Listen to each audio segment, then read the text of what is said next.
Assalamualaikum warahmatullahi wabarakatuh. Sebelumnya, perkenalkan, nama saya Adnan Syarif, NPM 2210103004.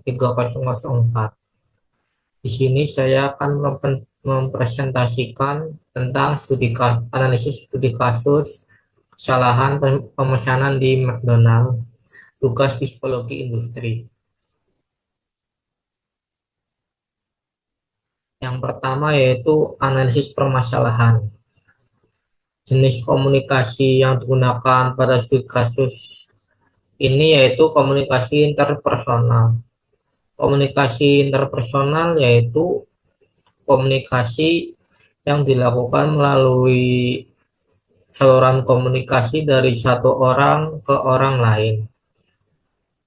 Masalah yang terjadi disebabkan karena pelanggan tidak mengatakan dengan jelas apa yang akan dipesan. Jadi ini terjadi karena kendala bahasa. Hal ini disebabkan kurangnya fokus dari karyawan dan kendala bahasa dalam berkomunikasi. Kurangnya fokus ini terjadi akibat beban kerja yang terlalu banyak yang diberikan kepada karyawan. Lalu kendala bahasa ini terjadi karena yang memesan bukan hanya dari orang dari negara itu sendiri. Contoh nyata, contoh nyatanya yaitu bayangkan saat menelpon teman dan Anda tidak fokus, pasti akan terjadi masalah komunikasi. Lalu solusi untuk permasalahan tadi yang pertama yaitu meningkatkan keterampilan komunikasi karyawan. Jadi perusahaan itu memberikan program pelatihan kepada karyawan untuk meningkatkan keterampilan komunikasinya. Dengan begitu karyawan tidak akan sulit untuk berkomunikasi dengan pelanggan walaupun berbeda bahasa. Lalu yang kedua yaitu menambah jumlah karyawan. Jadi perusahaan itu merekrut karyawan baru supaya beban kerja pada karyawan lama itu tidak terlalu berat. Lalu mengukur keefektivitasannya yaitu dengan membandingkan tingkat jumlah kesalahan yang terjadi sebelum melakukan pelatihan dan setelah melakukan pelatihan. Selanjutnya dengan melakukan survei ke pelanggan. Kelebihan solusi ini yaitu yang pertama yaitu meningkatkan kepuasan pelanggan.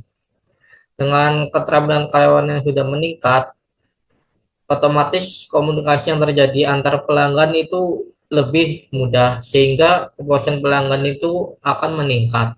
Lalu yang kedua yaitu mengurangi komunikasi dengan pelanggan. Yang ketiga yaitu mengurangi beban kerja karyawan. Dengan merekrut karyawan baru, otomatis karyawan itu akan tidak terbebani dengan pekerjaan yang terlalu berat. Dampak positif yang didapat oleh perusahaan yaitu perusahaan akan mendapatkan profit atau keuntungan yang tinggi. Lalu yang kedua yaitu dampak positif bagi karyawan yaitu keterampilan dari karyawan akan meningkat. Yang ketiga yaitu dampak positif bagi pelanggan yaitu kesalahan pesanan akan berkurang.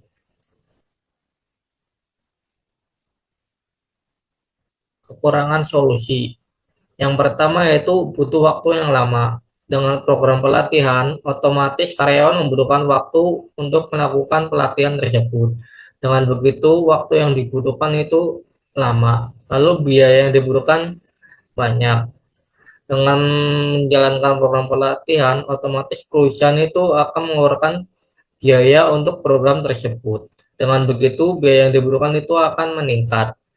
Yang ketiga itu bergantung pada kemauan karyawan untuk belajar. Saat pelatihan, otomatis kemauan karyawan itu terjadi atas diri mereka sendiri. Apabila karyawan itu tidak ada kemauan untuk belajar, maka keterampilan dari karyawan tersebut tidak akan meningkat. Dampak negatif yang didapat perusahaan yaitu meningkatnya biaya yang dikeluarkan oleh perusahaan. Dampak negatif yang didapat karyawan yaitu karyawan akan menambah tekanan. Lalu yang ketiga itu dampak negatif bagi pelanggan yaitu pelayanan lambat sementara waktu. Kesimpulan dari studi kasus ini yaitu kesalahan pesanan terjadi karena pelanggan tidak mengatakan dengan jelas apa yang dia pesan. Selain itu, karyawan yang kurang fokus dalam bekerja juga menjadi penyebab terjadinya kesalahan pesanan. Solusi untuk mengatasi permasalahan tersebut yaitu dengan meningkatkan keterampilan komunikasi karyawan dan menambah jumlah karyawan. Kelebihan dari solusi ini yaitu dapat mengurangi miskomunikasi yang terjadi saat pemesanan, akan tetapi kekurangannya yaitu biaya yang diperlukan tinggi dan memerlukan waktu yang lama. Sekian presentasi dari saya. Mohon maaf apabila ada salah kata. Terima kasih. Wassalamualaikum warahmatullahi wabarakatuh.